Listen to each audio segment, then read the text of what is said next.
So today I wanted to talk about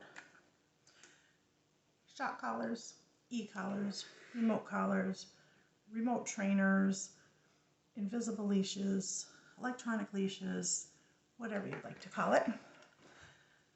Sender goes on the dog, human has a button. So if you have a collar at home that you are thinking about using to teach your dog, you need to do this first. So this is the collar we use. It is the eCollar Technologies Mini Educator ET300.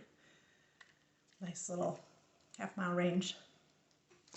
So this is the part I want to show you. So this is on. Close the charger thing here a minute. So when I push the button, the light goes on there. So I'm going to turn this down. And this is also what we do when we are introducing a dog to e-collar, and we need to find their what level they feel this at. So we'll put it on their neck, but you're going to put it on, hopefully you have someone with you. You're going to put it like on, you have this like nerve here. You want, I have fluffy dog prongs, so they're kind of long. Both of those seated into kind of your fleshy bits. So I think I'm going to have to angle this down a little bit. Well, that's a flattering angle. Hello. So that you can see what I'm doing. So I'm going to put this on my arm there. And I think you can see the button, right? So, and can you read this? Kind of dark. Sorry. So you'll be able to watch the light. So one. And this is what we do with clients. We get the collar out of the box. And we do this, and I go first. They get to push the button first. So that's a 2. So I'm just going to keep going up until I can feel the pressure in my arm. And if you've ever gone to physical therapy and had a TENS unit, the little tingly thing, oh, that's interesting. I can feel it on the one side already at a 6. I usually am a little higher than that, but it's a little warm today. So, okay, I can feel that. I can feel that. Just, I'm starting to, on the one, usually you'll feel on one side first. So in here I'm at a, can you see it? That's a 9. And I can just feel a little do-do-do-do-do. Not really that painful. 10, 10, 11, 12. So I can feel it.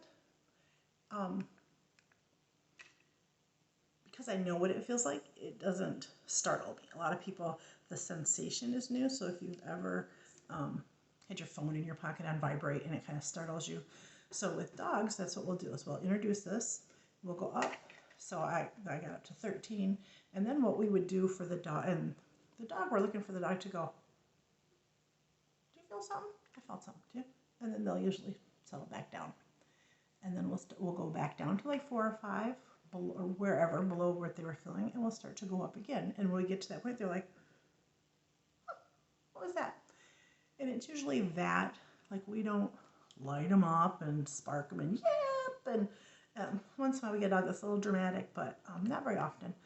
So we're trying to find the lowest level that they can perceive in that situation. Sometimes they'll just like flip a little ear, and that's it. But if you have any brand of collar at home that you're thinking to use on your dog to teach your dog, the first thing you have to do is what I just did here. And if at your collar's lowest level, which for this collar goes to level 100, so at level 1 on my arm, can you see? I can't feel that. I'm going to go up here a little bit. 4, I'm going to just check, see if I can get back to. If you put this on your arm, I can't feel this at all. Now see, on this arm I can't feel a 6. That's interesting. 8. Just barely, just barely. So if you put your collar at home on your arm, do you first, and at the collar's lowest level, so level 1 or low or whatever the settings on your collar are, and you can feel it on your arm at the lowest level, that collar is too hot to use to teach a dog anything. You can certainly use it to punish behavior, and it will work because that's a high level of correction. But to teach, it needs to be at a very low level, and dogs perceive a lower level than we do. So if you put this on your arm at your lowest level with whatever collar you have at home and you can feel it, it's too hot to teach them anything because you can't get below where you need to go. If you're looking for a collar, I do recommend these eCollar Technologies. They're in Garrett, Indiana. The collars are manufactured right there. They ship out of there. Super nice. I don't know if it's a mom and pop. There's a pop. I haven't seen mom, but probably but just a nice small business, right?